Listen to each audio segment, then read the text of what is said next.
শুনছি আমরা প্রাত্যহিকের এই পক্ষকাল জুড়ে। আসা যাক চিঠির পাতায়। উমা পাল লিখছেন কৃষ্ণনগর, নদিয়া থেকে। এতদিন পর আমার কথা মনে পড়ল প্রাত্যহিকে। এতদিন পর মনে পড়ল আমি কেমন আছি, কেমন চলছে আমার জীবনের চাকা। খুব জানতে ইচ্ছে করে তো। তবে শোনো, আমাকে তো তোমরা সবাই প্রায় ভুলতেই বসেছ। সর্বজনীন মা বলে হয়তো 9 মাসে 6 মাসে প্রয়োজনে কখনো সখনো মনে পড়লে আমার আদর যত্ন হয় বইকে। তারপর আবার যে কে সেই অবস্থা। আমার পথ চলাতেই আনন্দ। তাই যেসব পথ দিয়ে আমি বয়ে যেতাম সে পথেই আমার নাম ভিন্ন ভিন্ন। মনে পড়ে উছল প্রাণবন্ত আমি, ভরা যৌবনে জল থই থই রোদ্দুর রঙা রঙিন ঘাগরায় পায়ে নুপুরের আওয়াজ তুলে অবিরাম দুরন্ত গতিতে ছুটে চলতাম। তখন আমার চারদিকে বড় সমাদর। রাজা রাজরাদের প্রিয় বাণিজ্য তরীর সঙ্গে আমার বহু দিনের সখ্য। আমার রূপের সাজি উপচে পড়ছে তখন। আমায় নিয়ে মাঝি মাল্লাদের, কবি সাহিত্যিকদের কত গান, কবিতা, গল্পের, নাটকের সমাহার। আমাকে ঘিরে কত না প্রেম কাহিনীর ছবি প্রস্ফুটিত। কত বন্ধুদের আমি একমাত্র আশ্রয়স্থল। আমাকে কেন্দ্র করে তাদের স্বপ্ন, বাঁচা মরা সব নির্ভর করে। কিন্তু বহমান সময়ের সঙ্গে সঙ্গে আমারও চেহারার পরিবর্তন হয়েছে। আধুনিক বুদ্ধিমান সন্তানেরা আমার বুকেই জড়ো করছে গ্রাম শহরের আবর্জনা, কলকারখানার বর্জ্য পদার্থ, চাষের জমি থেকে ধুয়ে আসা সার ও কীটনাশক ঔষধ। আমি বিষে কলুষিত হচ্ছি।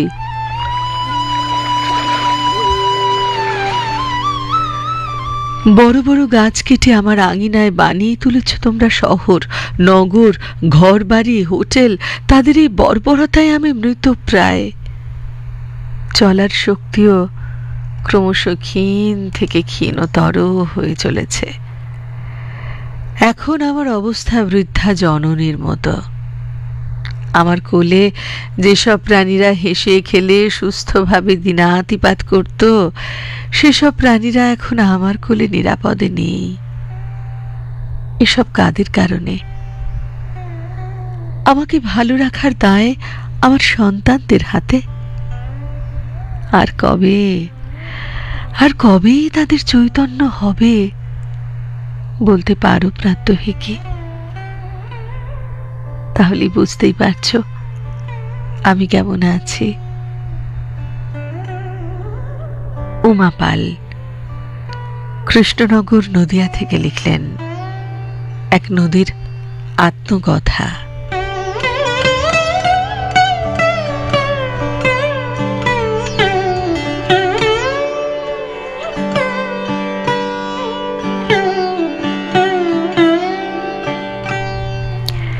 কাকলি মণ্ডলের চিঠি পড়ব।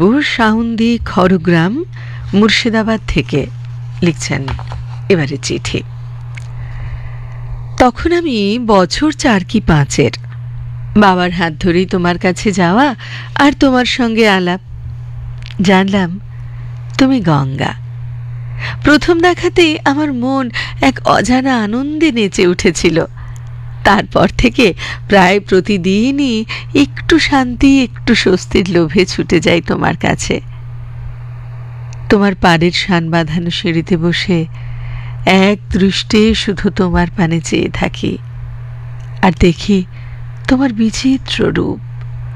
কখনো তুমি দামাল শিশু, কখনো তুমি পূর্ণ যৌবনা নারী, তো কখনো আবার তুমি ভয়ঙ্করী চণ্ডী। পারে বসে দেখি হাজার হাজার মানুষ, যারা কেউ বলছে তাদের ভালোবাসার কথা, তো কেউ আবার বলছে তাদের ঘর ভাঙার কথা।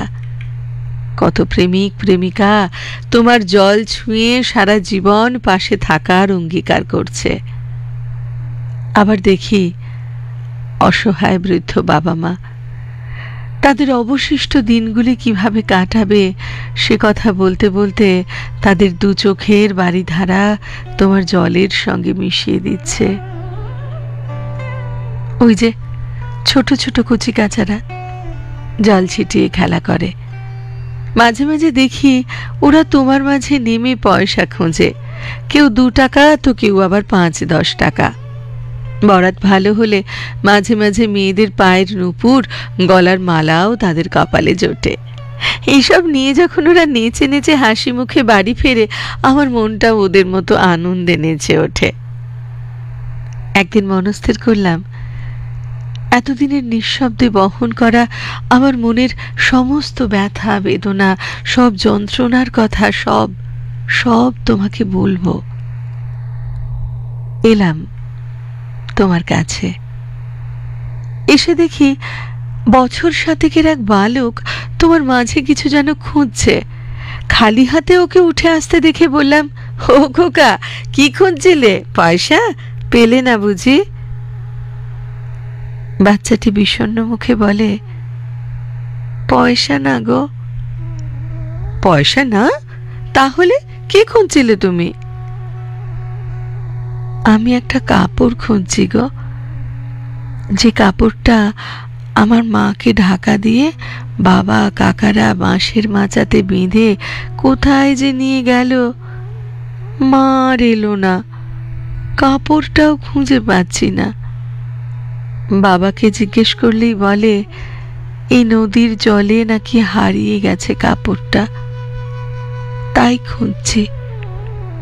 জানো তো, ওই কাপড়ের আঁচলের গন্ধ ছাড়া আমার ঘুম আসে না।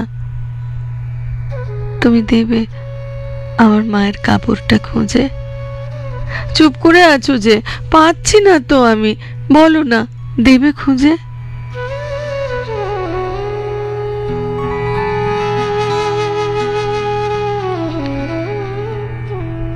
কাকলি মণ্ডল, সাউন্দি, খড়গ্রাম, মুর্শিদাবাদ থেকে। নদী আর সেই নদীকে কেন্দ্র করে বয়ে চলা জীবন, সে জীবনের কথাই শুনছি আমরা চিঠির পাতায় পাতায়। এবারের চিঠিতে রিনা সামন্ত, বালিচক, পশ্চিম মেদিনীপুর।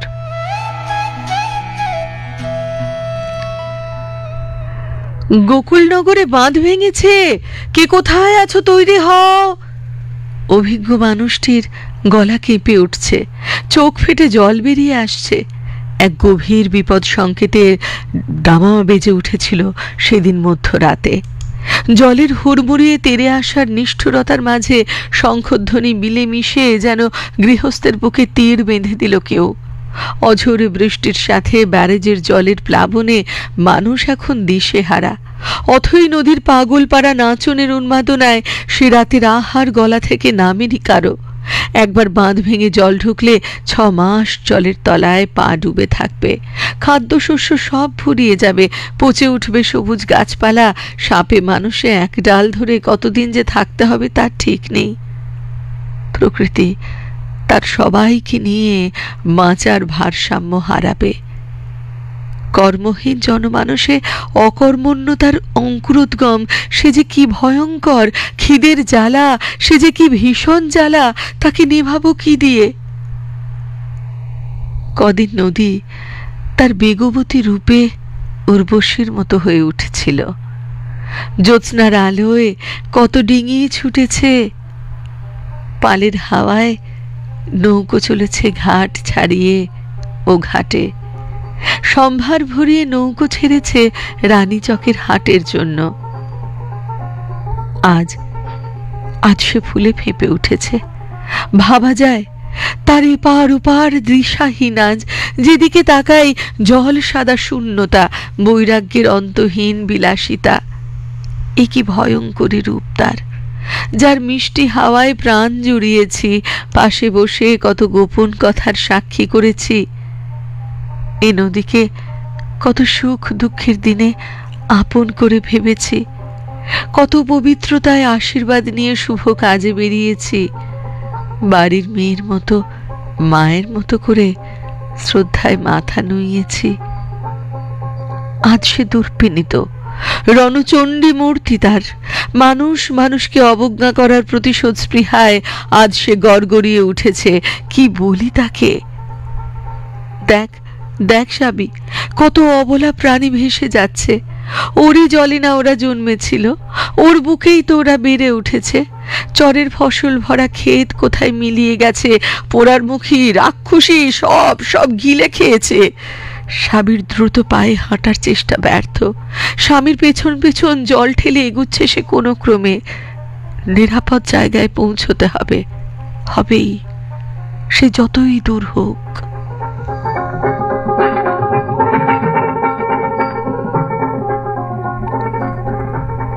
রীনা সামন্ত, বালিচক, পশ্চিম মেদিনীপুর থেকে দুকুল ভাঙা নদীর কথা, তার পাড়ের মানুষদের কথা শোনালেন। এবারে চিঠিতে আসব। রিঙ্কু মণ্ডল, ঠিকানা খানাকুল, হুগলি। নদীর কথা লিখতে বসে প্রথমেই মনে পড়ে বিভূতিভূষণ বন্দ্যোপাধ্যায়ের উপন্যাস আদর্শ হিন্দু হোটেলের চূর্ণী নদীর কথা। রানাঘাটে হাজারি জেঠু বেচু চক্রবর্তীর হোটেলে রান্নার কাজ করত। রান্না শেষে খাবার পর নিয়মিত চূর্ণী নদীর ধারে বেড়াতে যেত আর নিম গাছের তলায় বসে ৭-১৭ ভাবত। আমার এখানে তো চূর্ণী নদী নেই, তবে মুণ্ডেশ্বরী নদী আছে। দুই পারে দুটি গ্রাম, মাঝে মুণ্ডেশ্বরী নদী। এই নদীর উপর দিয়ে আজও কত বোট চলাচল করে। আবারও বন্যার সময় যখন নদীর জল বেড়ে যায়, ঠিক তখন বড় বড় ট্রলারে করে ইট বোঝাই করে ওই নদীর পারে পারে বিক্রি করতে আসে অনেক ব্যবসায়ীর দল। আর ওই নদীর উপর দিয়েই বোটে করে গ্রামের যত চাষের পটল, পাট, আলু, ফসল, ধান নিয়ে যায় দূর দূর শহরে তারা। আমার গ্রামের থেকে ওই পারে যাওয়ার জন্য একটা ছোট্ট নৌকা রয়েছে। আজও আমরা তাতেই যাওয়া আসা করি, কারণ দোকান, বাজার, ওষুধ সবই তো ওই নদীর পারে। এবারে আমার একটা গোপন কথা তোমায় চুপি চুপি বলি প্রাত্যহিকে। একদিন এক যুবক নদীতে স্নান করতে এসেছে। আমিও তখন নদীতে স্নান করতে গিয়েছিলাম। আমাকে দেখে ওর খুব ভালো লেগেছে বুঝতাম। অগত্যা এখন উপায় কি আর, পরদিন দেখলাম ওই ছেলেটি মাঝি সেজে খেয়া পারাপার করছে আমার বাড়ির সামনের খেয়া ঘাটে, আমাকে একটু দেখবার জন্য। অথচ আমাকে বলে উঠতে পারেনি যে আমাকে ওর পছন্দ। আবারও একদিন আমি একা ওই নদীতে স্নান করতে এসেছি। কেউ কোথায় ছিল না দেখে ও আমায় ডেকে বলেই ফেলল ওর মনের কথা। তারপর আর কি, মা মুণ্ডেশ্বরী নদীকে ঘিরে আমাদের দাম্পত্য জীবন ঠিক নদীর মতোই বয়ে চলেছে আজও। রিঙ্কু মণ্ডল, খানাকুল, হুগলি থেকে। বয়ে চলুক আপনাদের জীবন এভাবেই, ঠিক মুণ্ডেশ্বরী নদীর মতোই, জোয়ারে ভাটায় স্রোতে জানে। কুন্তলা ঘোষের চিঠি পড়ব। বিরাটি, কলকাতা থেকে লিখছেন এবারের চিঠি। দেবাদিদেবের জটাজাল থেকে নাকি একদা আমার আগমন হয় এই মর্তে। এই কৌলিন্য আমায় দেবিত্ব আরোপ করেছে। বহু পাহাড়, পর্বত, বন, জঙ্গল বীর বিক্রমে লঙ্ঘন করে আমি কলকাতার বুকে বয়ে চলা কল্লোলিনী মা গঙ্গা। আমার সোপান বেয়ে কত জলধারা নেমেছে, স্রোতের ঘূর্ণাবর্তে পাক্ষে বিপুলা জলরাশিতে মিশে গেছে কত কথা। বিস্মৃতির অতলান্তেও কিছু কথা নিজস্বতার গুণে গেঁথে থাকে হৃদয়ে আমার। সে অনেক দিন আগের কথা।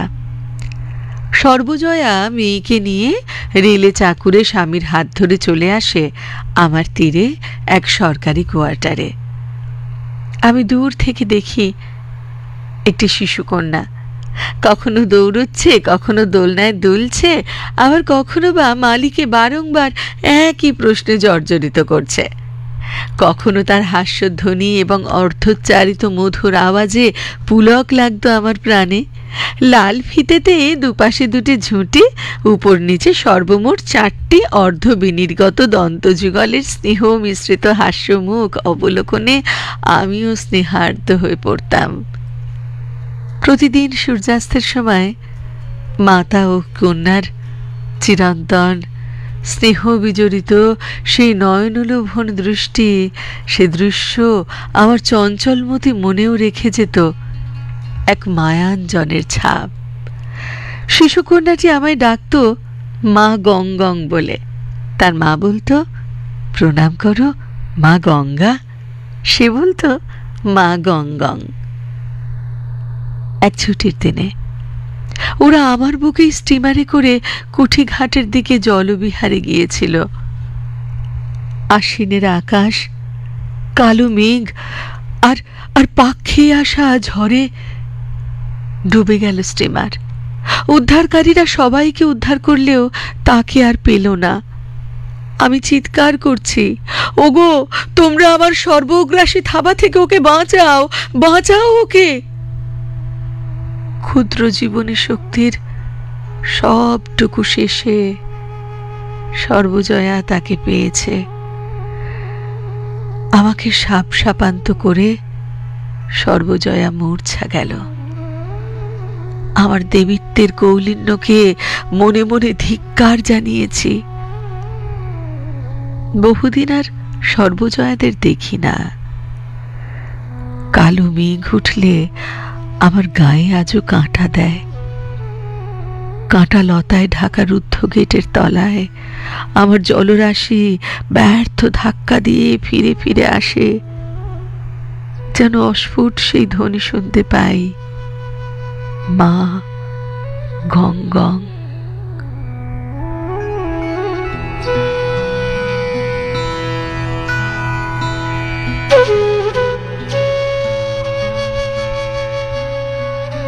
মা গঙ্গার আত্মকথা শোনালেন চিঠির পাতায় কুন্তলা ঘোষ, বিরাটি, কলকাতা থেকে।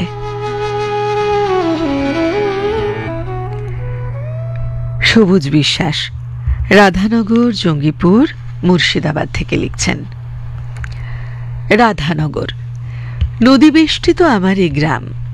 গ্রামের পূর্ব দিকে কিছুটা দূর দিয়ে বয়ে গিয়েছে পদ্মা নদী, আর পশ্চিমে বইছে গঙ্গা নদী। এমনই দুই নদী বেষ্টিত এলাকায় আমার বেড়ে ওঠা। পদ্মা নদী প্রায় সারা বছর জীর্ণ শীর্ণ হয়ে কোনো তলায় পড়ে থাকে, তবে পদ্মা জন্ম দিয়েছে এক বিস্তীর্ণ চড়া ভূমি। চারিদিকে শুধু সাদা ধবধবে বালি আর বালি। ছোটবেলায় এই বালির চর যেন তেপান্তরের মাঠ ছিল। বালি নিয়ে খেলা আর বালিতেই শুয়ে বসে গল্প করা। তারপর সূর্য যখন পশ্চিমে ঢলে পড়ত, চারিদিকে নেমে আসতো অন্ধকার। পাখিরা সব বাসায় ফিরত। রাখালরা যখন গরু ছাগলের পাল নিয়ে গোয়ালে ফিরত, আমরাও ফিরতাম ঘরে। তবে বর্ষার মরশুমে জরাজীর্ণ নদী যেন যুবতী মেয়ের মতো ভরে ওঠে। নদীর দুকুল ছাপিয়ে যায়, এমন ভরা পদ্মা দেখে দু চোখ জুড়িয়ে যায়। যখন দেখি স্রোতে ভেসে যায় যুবতীর মৃতদেহ, তখন বুকটা ছ্যাঁত করে ওঠে। তবে জীবনের মাঝ বয়সে এসে বিকেলে পদ্মা নদীতে গেলে উদাস লাগে মনটা। ছোটবেলার কথা মনে পড়ে, সে সময়ের পদ্মার কথা মনে পড়ে। বর্তমানে জঙ্গিপুর গঙ্গার সব সদর ফেরিঘাট আমাদের দ্বিতীয় ঠিকানা। নদীর বাঁকে চায়ের দোকানে আমাদের আড্ডা। কংক্রিটের সিটে বসে দুটি মন, সামনে বয়ে চলে গঙ্গা। কলেজের ক্লাস ফাঁকি দিয়ে দুটি মন কত গল্প লেখে, ছবি আঁকে, স্বপ্ন আঁকে। দুটি মনের সব কথা, সব ঘটনার সাক্ষী থাকে গঙ্গা নদী। দুটি মন আজও এক হয়ে জীবনের বহমান গতিতে বইছে, আর কুলকুল ছন্দে বয়ে চলেছে গঙ্গা নদী। সবুজ বিশ্বাস, রাধানগর, জঙ্গিপুর, মুর্শিদাবাদ থেকে।